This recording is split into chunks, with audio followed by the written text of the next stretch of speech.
Welcome to the ISF podcast from the Information Security Forum, featuring timely conversations, practical insights, and resources for global cybersecurity professionals. I'm your host, Tavia Gilbert. Today is the first episode in Season 5, Authors Roundtable, which highlights interviews with nonfiction writers whose new books and research are sure to be of interest to our listeners. In today's conversation, ISF CEO Steve Durbin speaks with Harvard Business School professor Thomas Eisenmann, whose book was just released this spring. Professor Eisenmann's U.S. audience can find his book under the title Why Startups Fail, while his UK and Commonwealth readers will find the book titled The Fail-Safe Startup. Professor Eisenmann shares case studies that illustrate why most startups fail, and he offers insights into how startups can guard against those painful and expensive failures.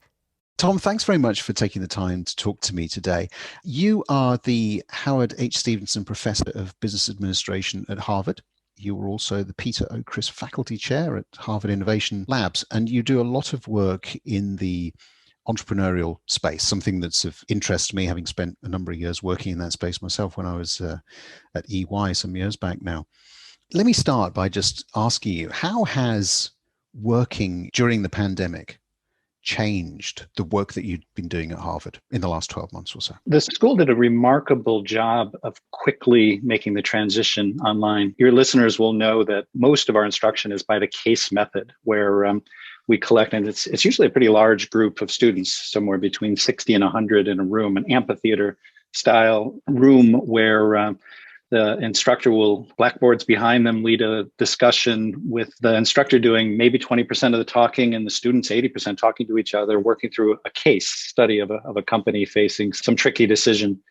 And turned out that model moved well onto Zoom, works just fine. We quickly got used to it. We figured out how to move our boards onto collaborative whiteboards and use PowerPoint and use breakout rooms and all the other tricks. So school provided a lot of support, and my colleagues were very creative.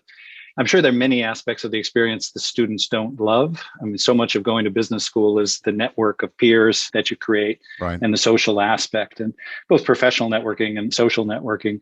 And that's missing, sort of walking out of the room after class with a friend and sort of talking either about the class or their job interview or so forth. That's tougher in the current environment. But the actual instruction, sort of the ideas, the concepts we're trying to get across, I think we've lost very little. And in some ways, it's actually better. I've been teaching a course on entrepreneurial failure, an MBA elective, and it's much easier to bring in the case protagonists. So they can come in from all over the world just like that. Right. So there's certain aspects that actually work better.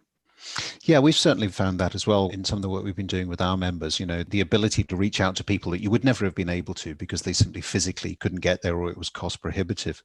So some good to come from the pandemic. We'll see whether or not we stick with that once we come out the other side, of course.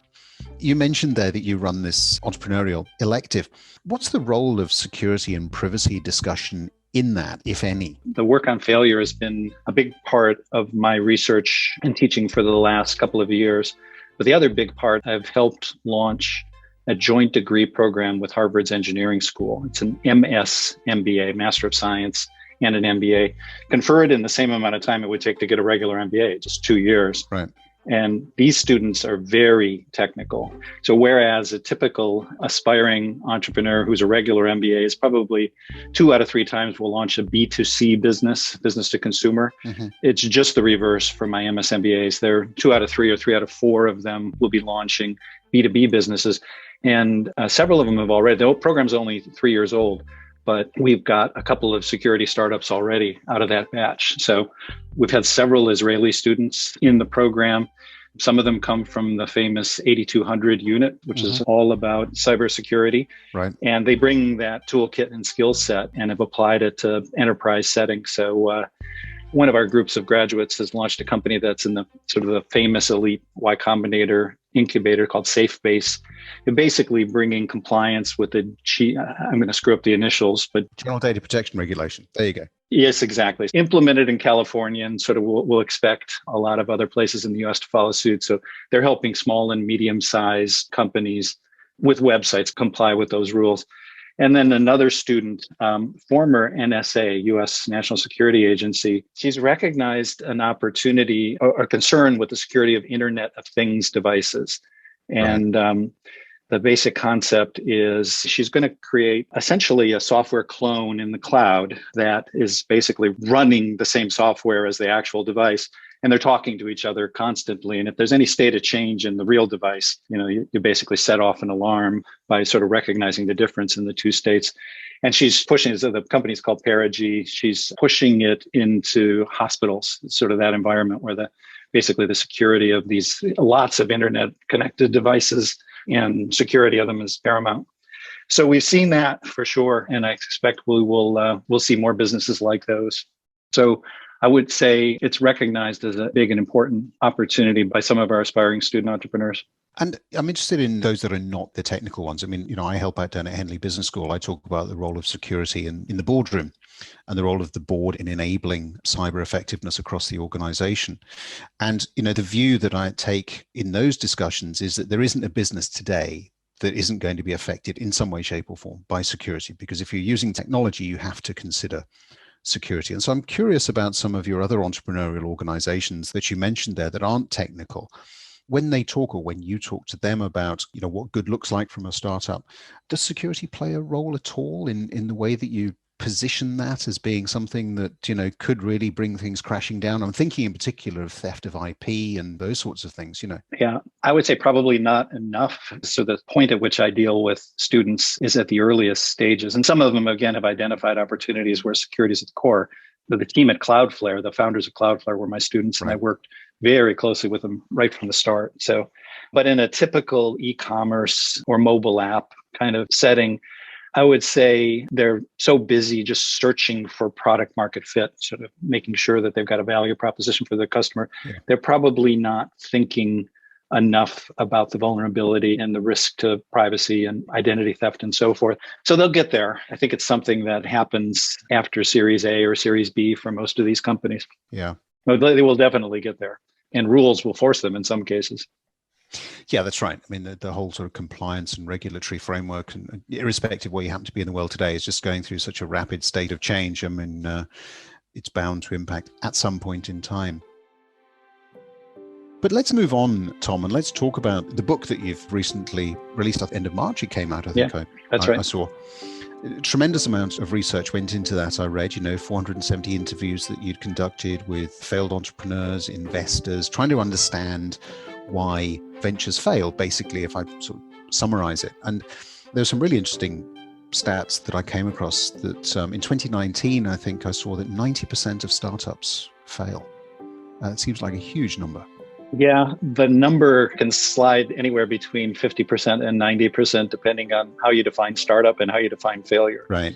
And we could spend some time on that, but I don't consider it a startup until somebody has committed to working on it full time, quit their day job. Right.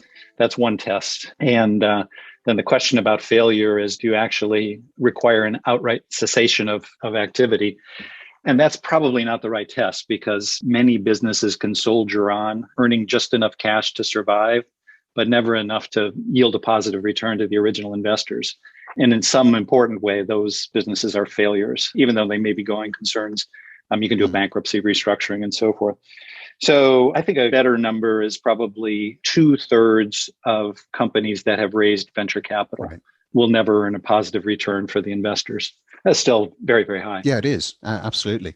And tell us a bit about why that is, because I think you found sort of 6 particular reasons as to why it doesn't work. Now, there's probably a number of people listening to this thinking, okay, I'm in this sort of cyberspace. There's plenty of ideas I've got that are kicking around in my head. I can see lots of opportunity, but wow, my chances of success are not that great. And it's a big commitment. So tell us about these failures and more importantly, perhaps how we can avoid them. It's true. If the entrepreneur thinks too hard I think almost every entrepreneur knows the odds, and almost every entrepreneur thinks that they will be the exception, right? Yeah. And we need that as society. We need entrepreneurs to take the plunge and try new things. And the good news from the book is there's life after failure, by the way. Most of the entrepreneurs I've studied and I profile in cases in the book have bounced back very strongly. In a lot of cases, they go do it again and they can be successful the second time around. But the obvious reason why startups fail is they run out of money and can't raise more. which isn't particularly helpful if we're trying to figure out how to avoid that outcome, right? You need to ask a sort of Toyota style 5 whys, sort of keep digging. Why did you run out of money? It's like the coroner saying, well, loss of blood was the cause of death. Gunshot wound, what's going on? And so the book talks about, as you say, 6 patterns. 3 of them relate to early stage startups. Companies that are in the first few years searching for product market fit, a product that actually meets the needs of the market in a way that eventually will earn profits. And 3 of the patterns are later stage. These are companies that have gone through some scaling, have accumulated resources, team, money, et cetera. And so the early stage patterns that probably, if your listeners are just getting started, these are the ones that are most relevant. The most important one is probably, I would call it a false start, just like in track and field or swimming, where the athlete will literally jump the gun trying to get an edge and get penalized as a result. And for entrepreneurs, what this is basically building and launching the product, making and selling the product before you've done enough upfront research. Right. Every business needs a period of validating demand. Have we found a strong unmet customer need? Are we sure that existing solutions aren't meeting that need? And every business needs to think through multiple solutions. There's usually many ways to solve a problem. If you've got a good problem, a rich opportunity, you don't want to, as an entrepreneur, become too emotionally attached to one solution until you've thought about whether that's the right solution. And many entrepreneurs, it's perfectly understandable. It's the identity of an entrepreneur, right? Bias for action, just want to get going. They want to get started. And they feel some pressure too. Once you quit that job, the clock is ticking. You only have so much money. You feel incredible financial pressure to get going. So there are a lot of pressures on the entrepreneur to get started and skip the upfront stage. I mean, particularly folks in your space who bring some experience with security are going to be tempted to say, I don't need to do the research. I know the problems. I know the solutions. Right. I will get going. And sometimes that's right. Domain expertise can sort of put you on the right path. But surprisingly, large share of the time, what you're trying to do is new enough and different enough that it does take some confirmation, some testing. So the solution here is what entrepreneurs have heard for generations, which is try to validate demand through some kind of test before you've actually completely built the product. So the lean startup crowd will talk about minimum viable product experiments, essentially tests.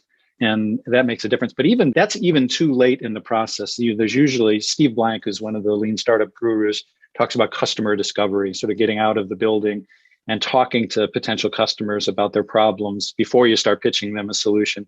So all of that, it takes a few weeks at the fastest and maybe a couple of months at the slowest. And an entrepreneur in a hurry will say, I don't want to spend 6 weeks studying the market opportunity and experimenting with different solutions and validating demand.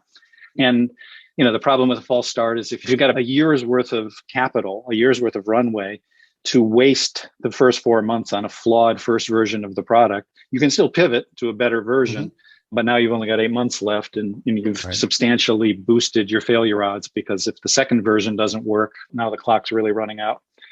So that's first pattern. Second pattern is in some ways the photo negative. It's an entrepreneur who's got a good idea, who's probably validated in some way, but just can never assemble the right resources to exploit the opportunity. And by resources, I mean the capability and network of the founder themselves, the rest of the team, their skills and attitudes, the outside investors who are going to hopefully contribute more than just capital, their contacts, their expertise, and so forth. And very often the case for entrepreneurs, there will be strategic partners, either providing underlying technologies or distribution support, distribution channels. And surprising share of the time, an entrepreneur will have a good idea, but just can't pull it all together and will fail, basically because they can never. The case study in the book is an apparel manufacturer, a company, Quincy Apparel, 2 of my students who wanted to design and sell better fitting, affordable, and stylish apparel for young professional women. Right. And this is one of the places where domain expertise is super crucial, right? It turns out that sourcing fabric and creating a sample and quality control and so on and so forth in apparel manufacturing really requires a lot of past expertise. They lacked it. They hired industry veterans, but these industry veterans came out of big companies where they were used to doing their specialty. Unlike an early stage startup where everybody has to dive in and do whatever the task at hand is, the current fire that needs to be put out. These people would literally sit on their hands and say, I don't know how to do that. That's not my job. Right. and so they had the skills collectively, but not the attitude for an early stage startup. And as a result, the promise was better fitting clothing, but the clothing fit poorly enough of the time that they were burning through capital. They had some traction. They actually had strong demand and repeat sales, but they couldn't prove to investors that they had enough traction to commit more capital, and ran out of capital and had to shut the business down. So that's, I call that pattern, good idea, bad bedfellows. Mm-hmm. And in that case, the factories wouldn't support this little peanut. They would take bigger companies' orders. And if the bigger company needed something expedited, you would ignore the little startup. And the investors weren't adding much value. So it was a team, a big T collectively, set of resource providers that couldn't get the job done. Right. And then the last pattern is a false positive. And boy, this is one, again, that folks in your community need to watch out for. So every entrepreneur needs early adopters. It's how you get the business going. And most entrepreneurs then need mainstream customers whose needs are often different than those of the early adopters, right? The early adopters are often more sophisticated. They have some burning problem, and they see that your product, the entrepreneur's product, even though it's cobbled together from shoestring and bubble gum, will actually make the difference. And they've got the confidence and vision to sort of take that and work with it. For the mainstream, that's not necessarily going to work, right? They expect a polished product that's fully supported and so forth. And often the early adopters will have more sophisticated needs. They'll be power users in a sense of a product. And if you build for them, you may have over-engineered a product for the mainstream. It may actually confuse the mainstream. So there's constant tension for an entrepreneur figuring out whether to build for the early adopter, whether to build for the mainstream and migrate the product. And many entrepreneurs will overcommit to the early adopters and then find that they have to try to shift back in the direction of the mainstream. And again, once you've got some momentum, it's hard to shift your strategy and your resources. So those are the three early stage patterns that a lot of startups are vulnerable to. I mean, that's interesting, isn't it? So do the research, basically take the time, do the research, make sure you've got the right team. You made the point about, the combination of attitude as well as skill sets. And then the third one, which I've found really quite difficult, not just for entrepreneurs, but any business, which is don't get over enthusiastic about your early adopters, because they are just that, and they're going to be right out there at the forefront. So it's about that balance, isn't it? Don't overcommit. And I suppose that, if you've got the right kind of person, perhaps mentoring you on your board or whatever, that's where they can come in and say, hang on a minute, Yeah, and it's tricky because there are different solutions for the early adopters. So your audience will be familiar with Dropbox for sure. Right. This is a great example. So the early adopters there were incredibly sophisticated software engineers who are working on multiple machines, collaborating with peers, and their needs for a file management service are different than the mainstream. And Drew Houston, the entrepreneur who built Dropbox, wanted to build a product that his mother could use to store her recipes. Right. And he had the discipline. He tested the product with the early adopters.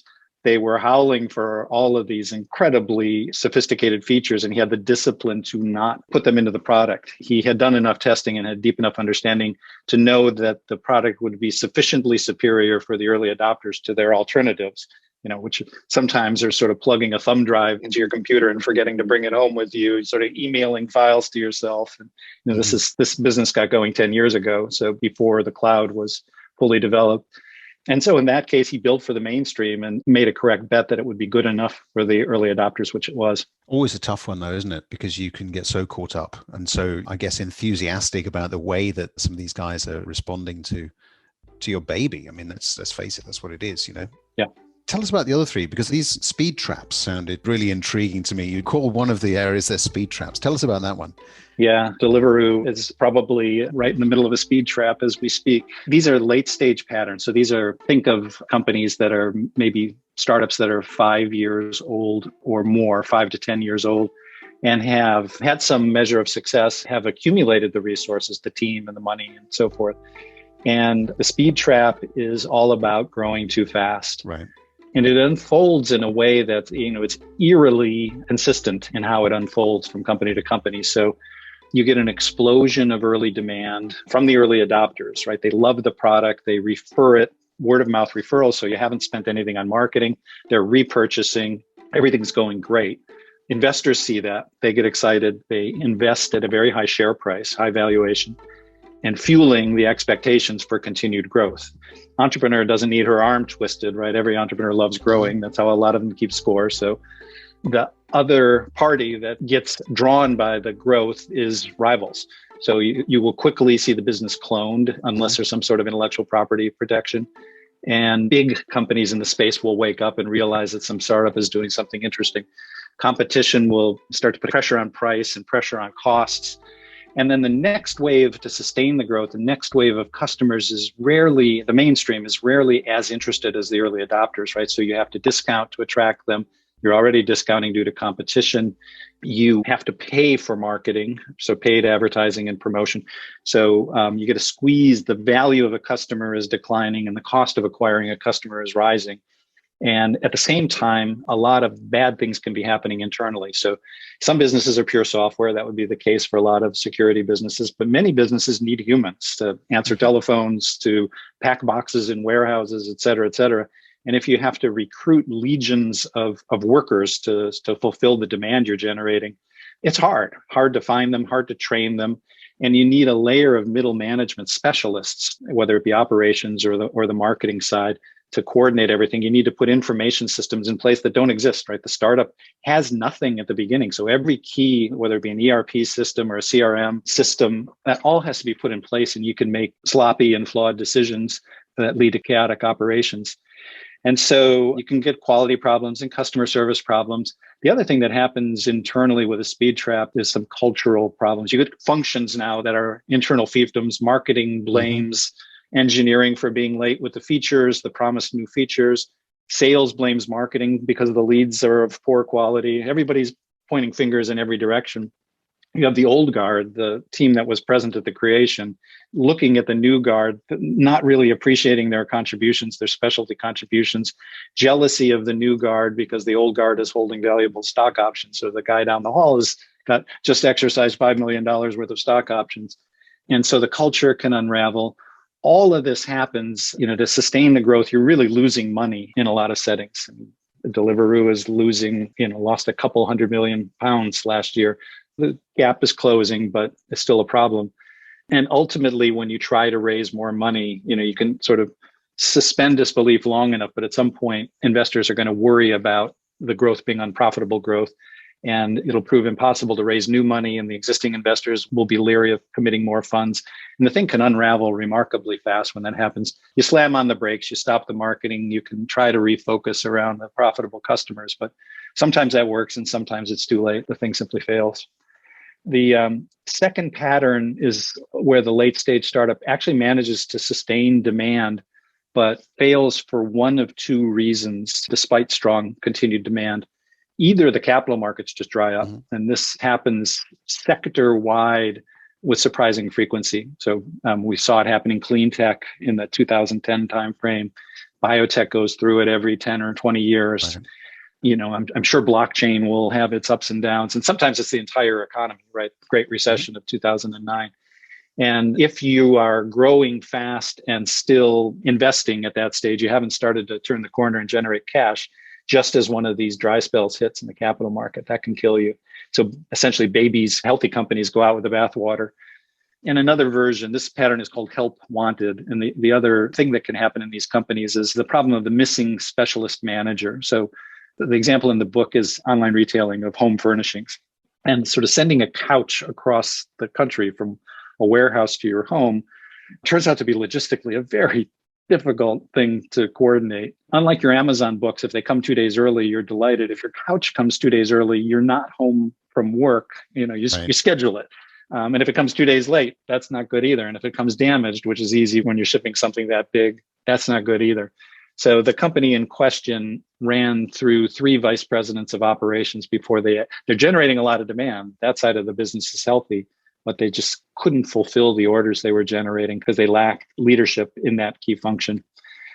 The security audience will like the last one because I think it's very relevant. Cascading miracles. So The notion here is you've got a business with an audaciously bold vision. It's going to take a long time to build and market the product just because of the nature of doing something so novel.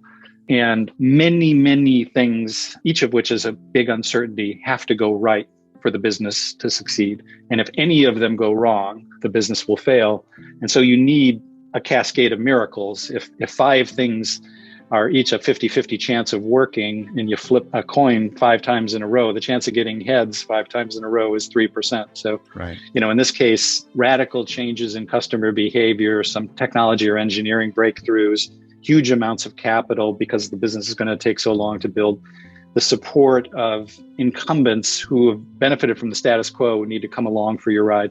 The case in the book is Better Place, a company that, this is a 2010 timeframe, wanted to create a network of charging stations for electric vehicles everywhere, including stations where you drive in with a depleted battery, a robot would pop it out and pull the battery out of your car and replace it with a fully charged battery in 5 minutes. They built this in Israel and in Denmark and raised and spent $900 million and lost it all. Huge failure because some of the miracles happened, but enough of them did not, that the business couldn't sustain itself. In order to take a business this far with this bold a vision, you need a charismatic founder to play the Pied Piper. I suppose some people listening to this might be thinking, well, because you rightly described them as sort of late stage patterns. People listening to this might be thinking, well, when do I stop being a startup? When do I become, a real company, if you like? Is it when I float? When does that happen? I mentioned Steve Blank before. His definition of a startup is an organization that's searching for a viable and sustainable business model. And that continues for some period of time. Is Uber still searching for a viable and sustainable business? Probably not. It's probably past the startup stage. So that, I think, is a pretty good test. If you're still building the organization, if you're still exploring the opportunity space, that'll last forever. And big companies can diversify to new segments and so forth. And to that point, I think you can get startups within established organizations all the time. The definition at Harvard Business School we use of entrepreneurship is the pursuit of novel opportunity without having initially the resources required to exploit that opportunity. So an entrepreneur is doing something new, which by its nature is risky, before they have all the access to the resources. So it's a pretty good test. You can look at Google Drive. When Drew Houston launched Dropbox, he literally had a laptop and an idea. Mm-hmm. When Google launched Google Drive, which is essentially the same product as Dropbox, they had legions of PhDs in computer science and data centers everywhere and hundreds of millions of customers they could market to, and so on and so forth. So Google Drive is not entrepreneurship. It wasn't a startup, but Dropbox was. And then if you look, say, at Amazon launching the Kindle, different story, right? First time they'd ever done a hardware product. This was an e-commerce retailer. So they had to acquire lots of new resources, lots of new capabilities, different kinds of people. And they were Google Drive was a late mover in the file management space. The Kindle was an early mover. So novel opportunity. So novel opportunity without all the resources. Amazon Kindle, in a sense, is entrepreneurship, whereas Google Drive wasn't. Right. One of the other things that I wanted to ask you, mainly because I know, a number of people do sort of struggle with this. And there was a particular friend of mine who had started his own business in the biometric space, and he fell into this particular trap. So I'm interested in your advice on how to avoid it. And that is, as the entrepreneur, you've got the great idea, you've built the team, but as you mentioned, you're always cash hungry in the early days. And so in this particular instance, there was more and more investment being taken on board. And of course, the shareholding for the startup entrepreneur was diminishing on almost a daily basis, until in this particular instance, it got to the point where this guy actually owned something like 3% of his company. Yeah. And so even if it's successful, and of course there'll be people listening to this saying, well, I'm not in it for the money, it's all about something else. But hey, come on, there are lots of other ways in which you can make a living, right? So what advice have you got for people who just find their shareholding and therefore their potential wealth just being diminished as they go through this process by having to take on board more and more investment? Yeah, it's sort of the frog in the boiling pot, right? Yeah. So I think they need people they trust who understand them, their motives, and what they're trying to accomplish to, on a regular basis, sort of take the pulse and find out, are you still on a path to meet your personal goals? And if your goal is to change an industry, to build an organization, to have a legacy, to keep that team that you love employed, then keep going. Hopefully, while you don't have much equity upside, you're at least earning a salary and a living. If that's not the case, sort of most entrepreneurs don't earn as much in salary because they don't pay themselves as much as their investors will insist that they not pay themselves, that they take the upside. So yeah, you just need somebody who knows you well, or peers, right? Many entrepreneurs will join something like YPO, a Young Presidents Organization. And those folks won't pull punches when they see a friend, a peer, getting themselves into that kind of trap. I think one of the other things I always ask people is, why are you doing it? What is it that you want to get out of it? What is your end game? How long are you going to do it for? What is your personal roadmap? Because very often that gets confused with the product or the business roadmap. And they are two entirely separate things, aren't they? Yeah. And so the last part of the book, so the book's divided into three parts: early stage failure patterns and how to avoid them, late stage patterns and how to avoid them. And then the last part of the book is actually how to fail as an entrepreneur. And one of the observations is that many entrepreneurs will keep going longer than they should. If you ask failed founders, do you wish you had shut down the business sooner? You will very often get, on reflection, yeah, I knew that there was a vanishingly small chance there was going to be a turnaround or a miracle. And I could have moved on to my next project. I could have released my team and they could have gone on to do other things. I could have given some of the money back to investors. And we went too long. And there are many, many reasons. Foremost among them is the entrepreneur's identity is wrapped up with the business is the entrepreneur is the business. And failure of the venture means, in a very direct and powerful and painful way, that the individual has failed. And some people just will want to defer that and the stigmatization in some parts of the world that can come from failing. And then everybody wants to there's a whole series of moves you make on the way to the shutdown. You want to try to sell the company. You want to try a pivot. You want to try to raise more money. And that all takes time. And then there's usually a tremendous loyalty to the team, members of whom depend on the company for their livelihood, right? You may have a team member who's about to have a baby, and that's where the healthcare benefits are coming from. So a lot of pressure on the entrepreneur to delay the shutdown, and most take too long to do it. Tom, it's been absolutely fascinating talking to you. Thank you for walking us through the book there. I'm sure that for a lot of people listening to this, it's got some great insights. As I said at the beginning, it is out now. You can buy it, I know, on Amazon because I have done so. It's been fantastic talking to you. Some really good insights there. And hopefully people who are thinking about perhaps starting, a business in cyber or any other industry, or indeed are well on the way there, will take some good learnings from that. So Tom, thank you very much indeed. Thank you, Steve. Thanks so much to this week's guest, Professor Thomas Eisenmann. Next week, Steve is in conversation with commentator and policy analyst Michelle Wucker, author of The Gray Rhino and a new release, You Are What You Risk, The New Art and Science of Navigating an Uncertain World, the audiobook edition of which I narrated. Here's a preview of that conversation. You need the science to come up with the right policies, the right things to do, to really do a strong cost benefit analysis, to analyze, to understand the implications of what you're doing.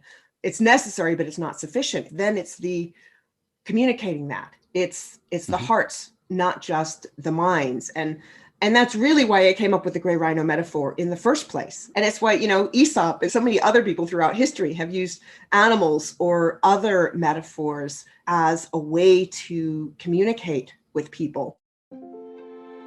We'll be back for the full conversation in a week. In the meantime, would you consider writing a short review of the ISF podcast?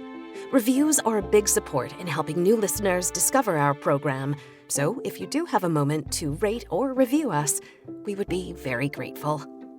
Is there a topic or a question that you'd like us to cover in a future episode?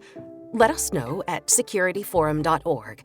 And while you're there, we invite you to explore our catalog of past video and podcast episodes, as well as ISF's research, practical tools, and guidance related to discussions like these. Find us on LinkedIn by searching CEO Steve Durbin or Security Forum. Follow our audio feed wherever you get your podcasts, and you'll never miss an episode. The ISF podcast is produced by Talkbox and Tavia Gilbert. Music by Alexander Filipiak. Associate producer Katie Flood. Mix and master by Brian Barney. Thanks for listening.